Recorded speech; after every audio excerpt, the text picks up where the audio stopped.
Thank you so much, Don. So we're here. We're in your office. Great.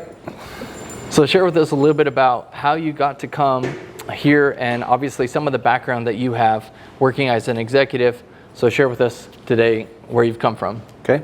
So I'm not an entrepreneur by training. Maybe that's an entrepreneur wannabe because I served in corporate for 31 years. So I worked for the Coca-Cola company. I moved 7 times in the United States. I was last VP of the food service division, which is out of Dallas. I had about 10 to 13 states when I was half a lifetime ago. Then we moved to Japan, and I was senior VP managing all the sales business there. If you don't think our family is flexible, we left Japan and moved to India for 3 years. I was CEO for Coke India. Bought almost all of the Coke bottlers that were there. Those of you that know Thumbs Up or Limca or some of those brands, we acquired all those. So that was a great experience on acquisitions from the other side of it. Had an interesting article written about, I was the 3rd CEO. If you know brands, they left India in '77 when India became very inward looking. And so in about 2000, all those brands came back. While the Coke bottlers didn't have Coke products, they then created their own, which Thumbs Up is similar to a masala cola, similar to Dr. Pepper. Limca is a lemon lime. So they created their own really great brands. The first 2 CEOs were there before me. I would argue they all tried to kill the brand and make Coke the international brand.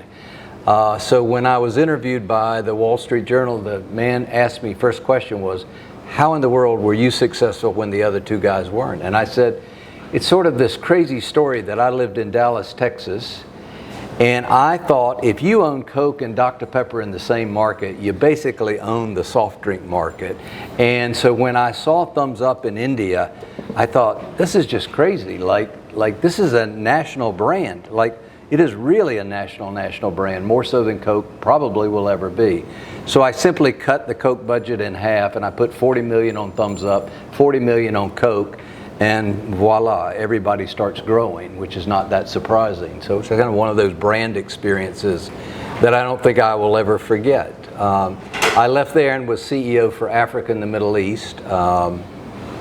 And had a great experience there, managing the Middle East, managing Africa. We lived in London because it was not easy in those days to get, Dubai wasn't quite as happening as it is now.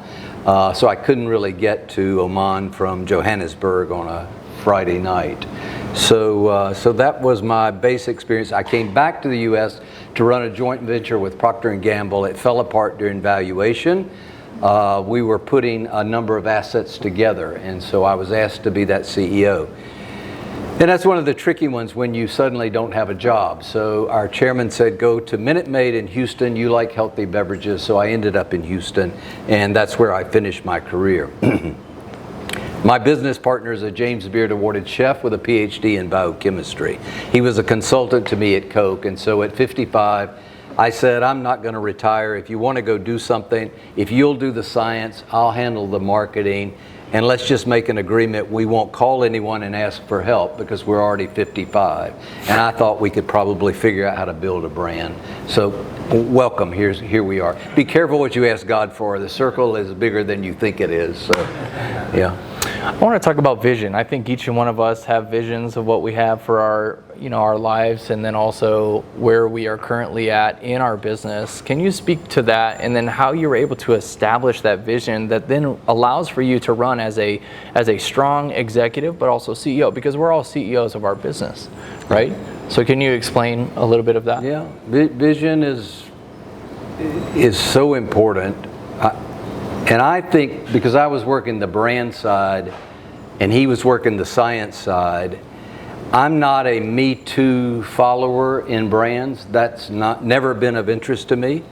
So for me, finding a way to differentiate, however small or however big we were or are or might ever be, differentiation was probably the most important thing for me relative to the brand, to the taste. So we anchored in on, so the food industry is pretty well regulated in the United States. You have nutritional panels, you have a lot of stuff going on. The liquor business to me is like the Wild West. You have zero nutritional panels telling you what's in it and the details.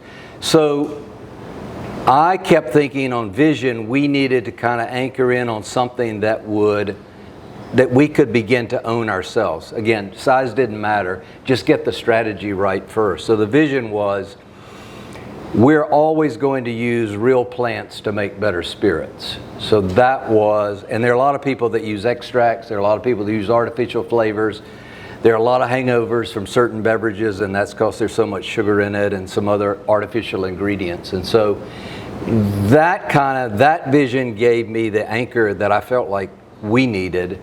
And then we went about each taking his task, R&D versus mine, in marketing. And I think we differentiated the product every step of the way, and I think we still do. So that's sort of my idea of the vision. Yeah, I think there's, obviously there's vision here that you have for your brand, and then also you were able to establish a vision and a direction within the companies that you were managing as well. I think, what I've heard from you right now is the ability to be a strong leader, cash that vision, but also have a sight for the future, So I'd like to go a little bit deeper though into the acquisitions that you were making, and then let's help walk us through that process, because many of us are either in an acquisition, we're looking for an acquisition, but a lot of it comes down to the human interaction and being able to establish a deep, trusted relationship that will extend your success far beyond what you could imagine. So can you share with us a little bit about that? So you just triggered something that I remember in India. I'm going back to vision for just a second, because I needed a campaign that would rally. We had 10,000 employees, counting all the bottling people. And I think I'm pretty right that historically, the country of India, some of the rulers, Nehru for example, felt that the pie wasn't really going to get bigger, and you better grab for what you could get. And where Singapore, to me, in many ways, they would bring in consultants because they always felt the pie was going to grow substantially. If I'm stepping on anybody's toes, I'm sorry, this is how I feel about it. So I felt like I needed a vision that everybody could buy into, that would almost be around teamwork. And so we simply called it Do the Right Thing. And do the right thing, it sounds so soft, I guess, in some ways. But then when you sit down with the groups of people and you talk about what does do the right thing mean to you, and how does that integrate into your team, and what will that look like if we're successful at doing that. And so that sort of, to me, as you as CEOs, as you're doing that sort of thing, I think that's important. And it may mean nothing to someone outside, but inside it may be incredibly important. And it may be just that type of leadership. Because I didn't want to lead as an American trying to tell smart Indians that are smarter than me what to do. Yeah. I wanted to offer up some stimulus that we could all kind of get behind. So now we go to acquisitions. And I think interesting in India, when we bought all the local brands, and the man who had started them was also a bottler, Ramesh Chauhan, and he's a very smart guy, trained in the U.S., educated in the U.S. But when we bought those brands, I think we paid $40 million, and they're billion-dollar brands today. So, but that part really doesn't matter. It was just an incredible acquisition. But we needed all those brands if we were going to be able to acquire all the bottlers at the same time, because we had to go integrate everybody together. So that was a person before me who made the acquisition. And then when I got there as the third CEO, several people had already alienated the relationship with the guy who was the visionary behind all those brands. So literally every week I started having a dosa every week one afternoon a week, I would just go to his house and we'd just sit and we'd work our way through it. He was the Delhi bottler, his brother was the Bombay bottler. They didn't speak to each other, so I had to interpret between the two of them, as typically some Indian families have had issues like that before. So that was one that somebody led with something, but if you don't follow that pathway, it's not going to work in my mind. So that then leads me to another story. Odwalla, if you, any of those of you that can remember Odwalla, a California brand, had killed 5 people, as I recall. So for a conservative Coca-Cola company, it was probably the hardest acquisition we could get through. And yet I was coming at it as CEO of Minute Maid, and I loved healthy beverages, and I thought that what they were doing was hitting all the touchstones of healthy beverages. This was back, smoothies were kind of just starting, and you know, you were using all great product, but there was not a lot of pasteurization, there was not a lot of protection to some of those ingredients. But so that's one where we did acquire it. I think it was 160 million.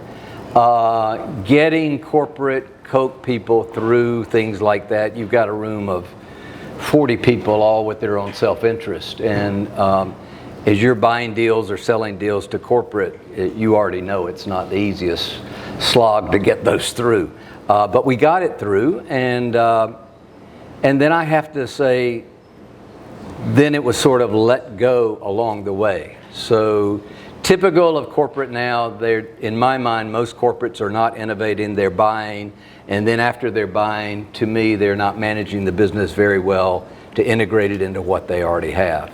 And so I think it's just one of those that if you want to see a brand continue to grow, as a little mini entrepreneur like me today, I don't want to sell to that guy. I want to sell to somebody that has the same passion I have about it.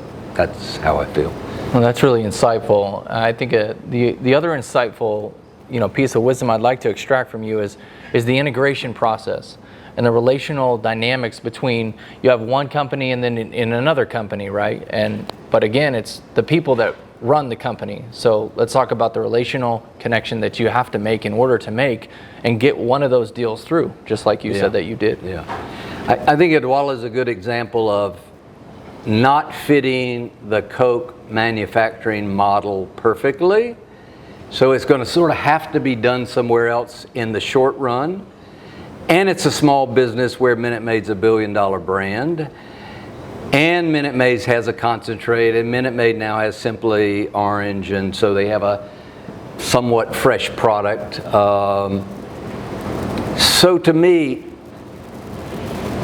the hard lifting is going through all of that beforehand to get the buy-in from everybody so that they say, yep, I think this is really going to work, or I don't think it's going to work. And you should be willing to walk away if it doesn't fit the business model that you have. I mean, Coke has a great moat around distribution, and they do it all over the world really, really well.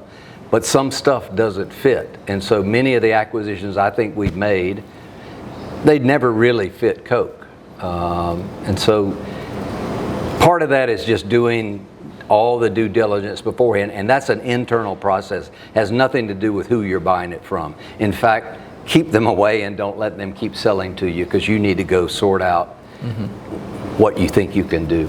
That would be a thought I would have there. What are some of the things that you think you haven't done as well, or you didn't do as well in the past that maybe people here, could derive some wisdom from? As far as through your acquisitions? Yeah. Probably just what I said. Yeah. I think I was a deal pushing guy for Coke because I felt like we weren't doing it ourselves, and I wanted to go acquire some things that would give us halo of healthy.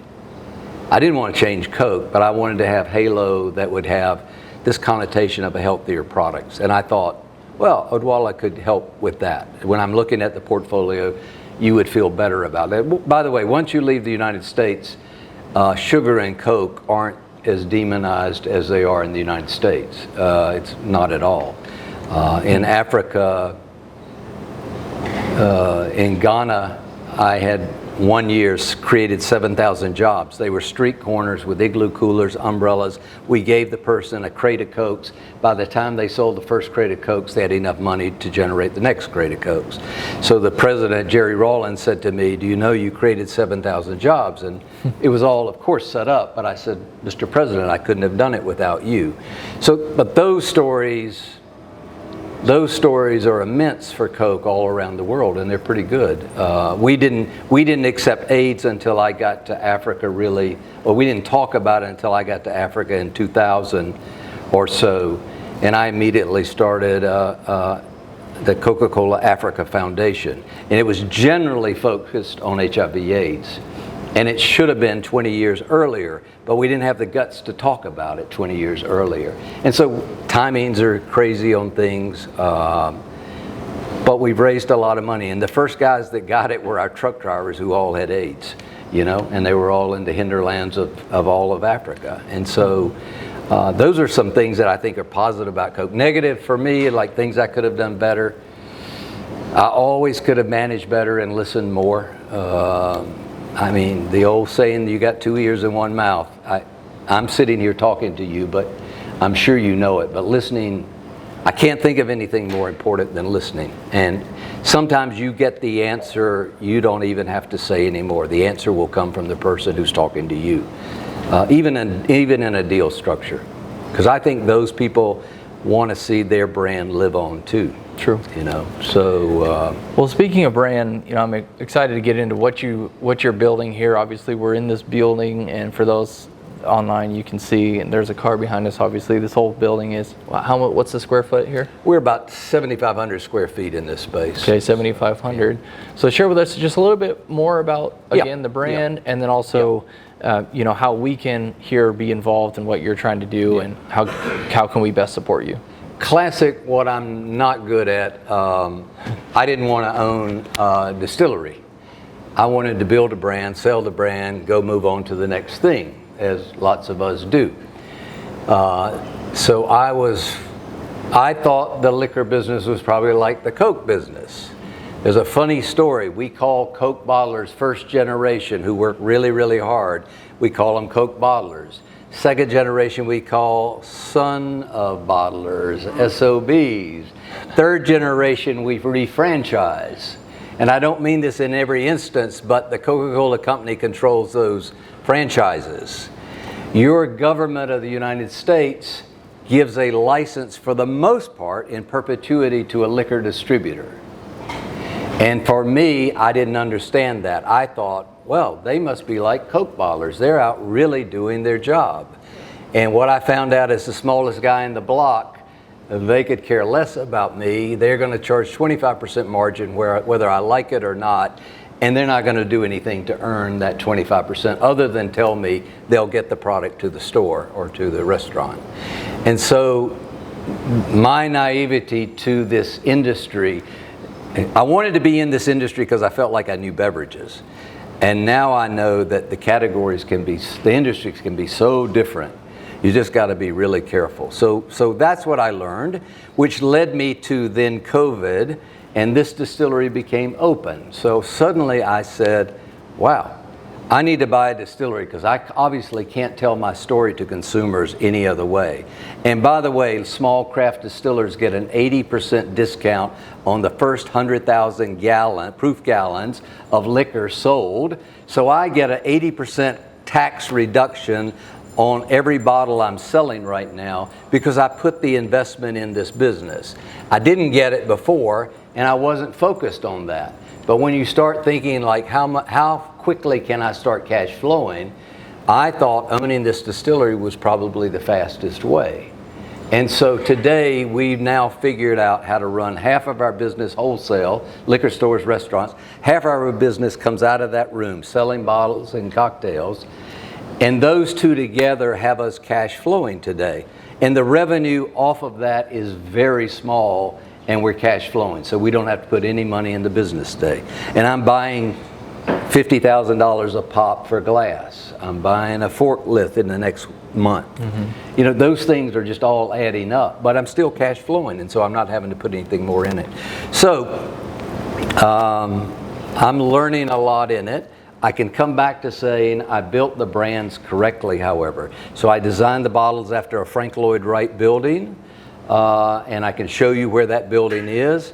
Robert is a master chef. He's a James Beard awarded chef, and he has a PhD in biochemistry. He cooked with Julia Child. So when he tells me I'm going to use real plants to make better spirits, I'm on board, and I know we can differentiate ourselves. The brand is Roxor, which is palindrome, which is on the rocks, shaken or stirred. That's a nod to the cocktail culture. So I feel as though when I grew up at Coke, we said when the lights go out and you reach in your fridge, you'll know the Coke bottle by its contour shape. I said to my wife, when the lights go out and you reach on your bar cart, I want them to feel the windows of the bottle and go, oh, that's the Roxor bottle. So I bring a lot of institutional knowledge from Coke as I come here. And so we've spent the last 3 years trying to get the brand right, the package right, the taste right. And I'm not sure, given who you all are, I'm not sure I want to take it at 71 through the full distribution to international markets in 50 states. And so at some point, I would like to say, let's give it to a young somebody that knows this industry well, that can take it and go run with it. And so I'm not sure I'm ready to do that yet, but I'm ready to think about that. And so my important part was demonstrating to I wanted to build a brand. That's what I was interested in doing, and I'm pretty sure we built a nice brand. Absolutely. Well, we just want to say again, thank you for being a part of the Acquisition IQ, interview process here, and then also thank you for sharing your story. I want to open the floor real quick for any questions that you guys may have about the journey, about what he's been through. Go ahead. I have a question for you. I would imagine a lot of people probably think off the top of their head that they could build a brand, right? So what made you realize you could actually do this? Because I think to most people it's like, oh yeah, just do the work, build the brand. But what is unique about this that we don't get? I think I was around brand building for 30 years, and it reported to me for Africa and the Middle East, India. Didn't report to me in Japan, but I was pretty well on the team. So I felt like I knew the fundamentals of product, package, all of those elements, and I think it's a lot harder than we think it is. And so I wanted everything from the tactile feel of it to the way the bottle cap works. There's ROXOR that is a pattern that goes across there, which is my Louis Vuitton of a pattern. My son used to just laugh at me. He said, wow, he said, Dad, you just spent so much time. He said, you must have done a lot of drinking while you created this brand. And I said, oh, I guess I did. So I don't know. And it was I was passionate about it. Because I almost said, I don't care if the brand succeeds or doesn't succeed. I would like for it to succeed today. But as we were building it, I wanted the brand to stand that I could go to Tokyo, where I'd spent really great years of my life, and know that this product would fit into Tokyo if we did it. So, Harry. And by the way, this Prince Harry III, so he's our third one, so he has the same name as the other two. Yes, sir. Thank you very much for sharing with us. It's always great to hear someone's story along the way. Two questions. Number one, have you entered into tasting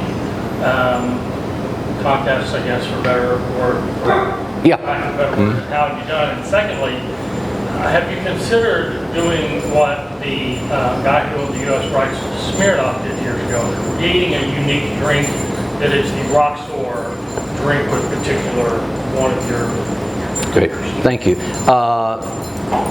The gin is Texas First Gin. It's a triple gold medal for package and taste. The bourbon just won 2024. Fred Minnick, of those of you that know Fred Minnick from Kentucky, he's a pretty well-known bourbon guy. So it won a platinum award. I was very nervous. This is the world's first botanical bourbon. We're putting small amounts of 20 plants in the barrel with the bourbon for 6 months. So literally nobody had done it. So I was worried to enter the contest, but I thought, if it fails, I won't tell anybody it failed. At Coke, I would never think that way, but finally I'm now becoming an entrepreneur. It won a platinum in the 2024 contest. The vodka just won a gold medal at LA Spirits Award contest. So that, I feel pretty confident.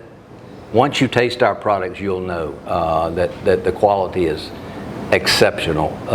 And we labor very, very much to make sure that they are.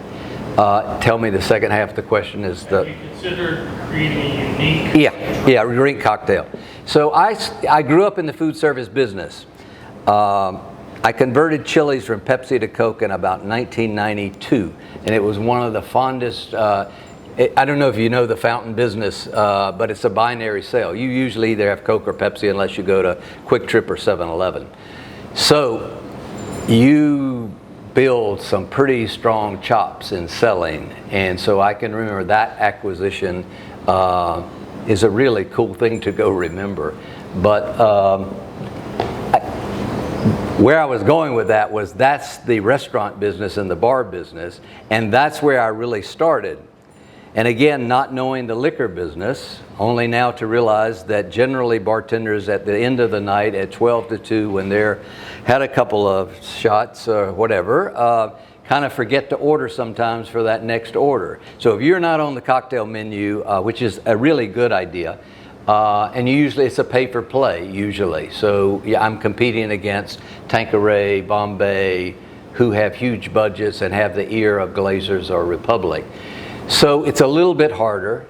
And then I realized with Ray, who's here with me tonight, our manager, liquor stores buy 6 bottles at a time, and I can go do a tasting in a liquor store, and I can pretty well sell those 6 bottles in a 2 or 3 hour tasting in the store.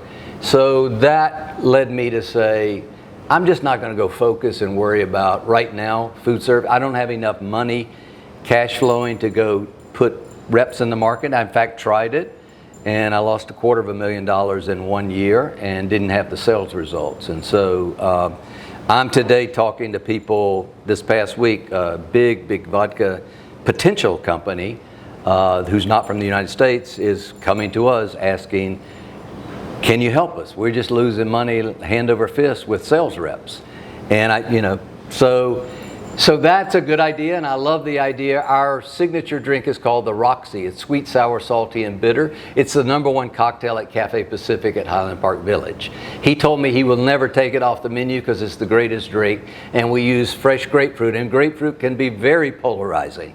Some people can't take it because of meds, but the drink is so good that it's probably one of our best sellers here too. So I keep coming back to it because I think we have a good idea around it.